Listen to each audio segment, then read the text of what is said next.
오늘은 웨일스 부흥의 주역 이반 로버츠를 소개합니다. 그는 1878년 탄광촌에서 태어났습니다. 그는 같은 또래의 아이들과는 전혀 달랐습니다. 어린 시절 부모로부터 신앙교육을 받았고 하나님의 말씀에 사로잡혀서 청소년 시절을 보냈습니다.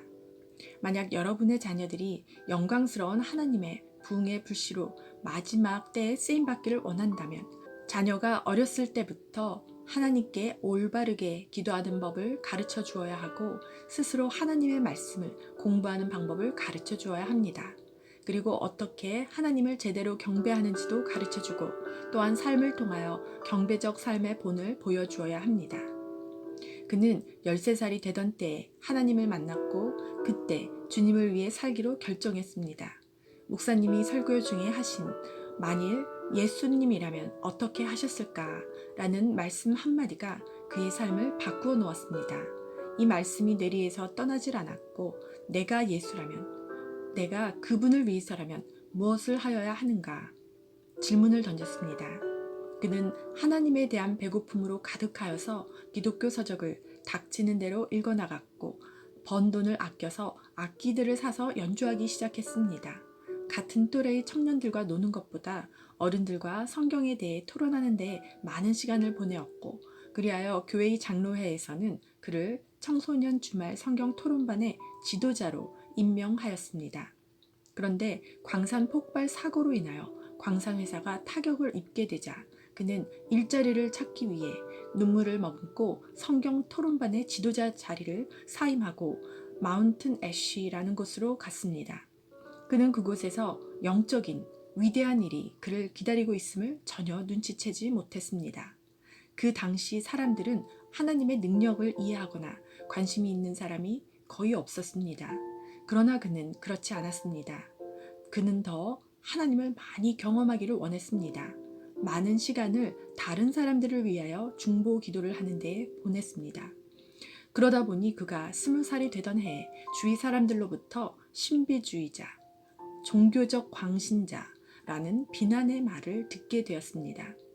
한 번은 그가 어느 교회 교인의 기도 요청을 받고 기도를 해주자 그곳 교인들의 심령이 녹아내렸습니다.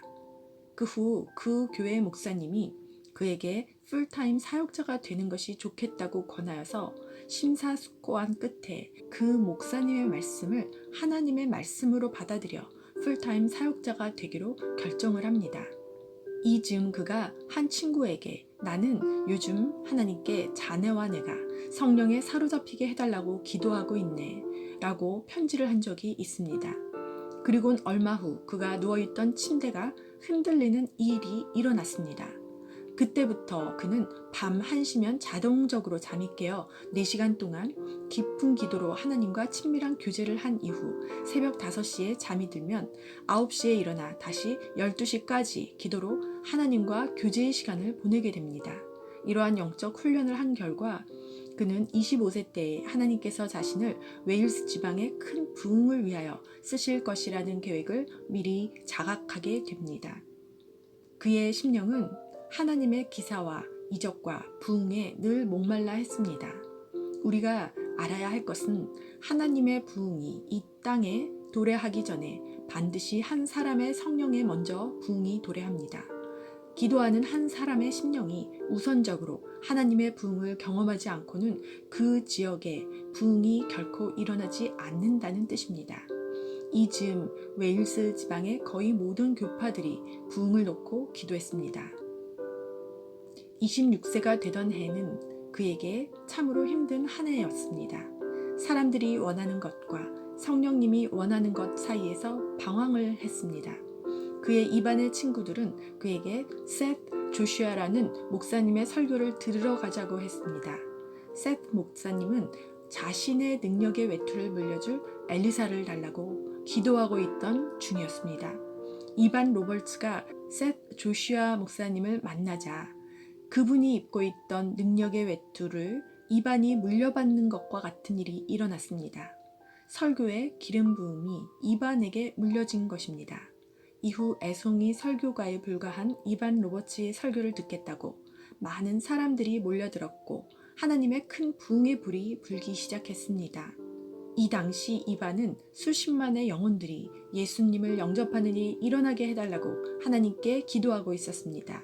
그러던 중 달에서 한 팔이 뻗어나와 웨일스 지방을 덮는 환상을 보게 됩니다. 이 환상을 본 후 그의 설교에는 더욱 큰 기름 부음이 임했습니다. 그는 여느 설교자와는 달리 강대상에서 내려와 교회당 내의 통로를 왔다 갔다 하면서 사람들에게 질문을 던지는 식으로 설교를 했습니다. 예배 도중에 성령님께서 주시는 기쁨과 슬픔의 파도가 사람들을 자주 덮치곤 했습니다. 그러했기에 그의 집회에서는 성령에 의한 웃음, 울음, 춤, 기쁨, 그리고 상한 심령들이 치유되는 일들이 많이 일어났습니다. 이렇게 한창 부흥의 열기가 달아오를 즈음 이반에게는 강력한 지식의 말씀의 은사가 나타났습니다. 그래서 그는 설교 도중이라도 갑자기 집회 장소 밖으로 나가 밖에 모여있는 사람들 중 한 사람에게 다가가 그 사람이 숨겨놓은 죄를 그 사람만 알 수 있도록 말하곤 하였습니다. 그 결과 그의 말을 들은 사람은 즉시 회개하는 일이 자주 일어났습니다. 웨일스 부흥운동의 특징에는 4가지가 있었는데, 첫째, 하나님께 죄를 회개하고, 둘째, 은밀하게 행해왔던 죄를 하나님과 사람들 앞에 드러냈고, 셋째, 공개석상에서 예수 그리스도를 주인과 구주로 고백하고, 넷째, 성령님만 의지하는 삶을 살겠다고 맹세했다는 점입니다. 이반 로버츠에 의해 부흥의 불이 붙자 웨일스의 술집과 영화관들이 장사가 잘 안 되어 문을 닫는 일이 속출하였습니다. 심지어는 창녀들이 변화를 받아 그가 인도하는 성경 공부 모임에 참석하였습니다.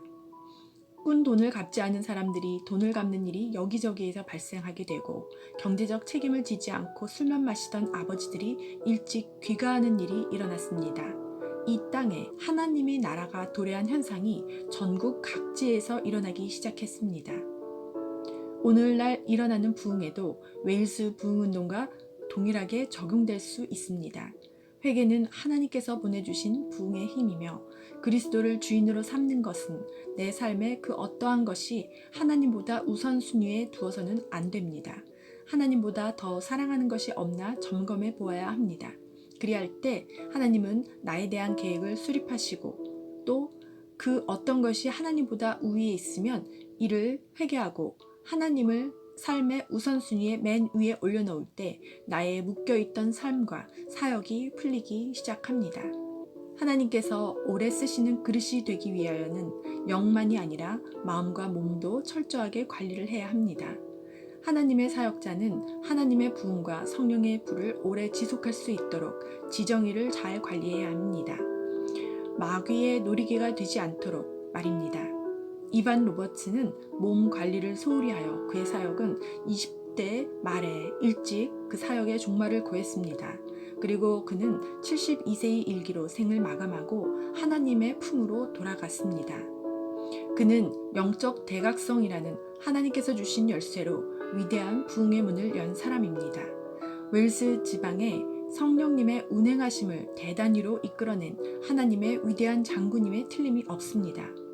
그의 실패라면 실패인 사역을 통하여 우리가 배울 수 있는 귀중한 원리는, 하나님의 부흥의 불이 세상 각지로 퍼지기 위해서는 부흥자의 영혼뿐 아니라 마음과 육신도 강건하게 관리되어야 한다는 점입니다. 우리의 영혼 육은 모두 하나님의 사역의 도구임을 분명히 깨달아야 합니다. 우리는 이반 로버츠의 사역과 삶을 교훈 삼아서 우리의 영혼 육을 잘 관리하며 오래도록 하나님의 부흥의 불을 확장시키는 귀한 그릇으로 쓰임받을 수 있기를 예수 그리스도의 이름으로 축원합니다.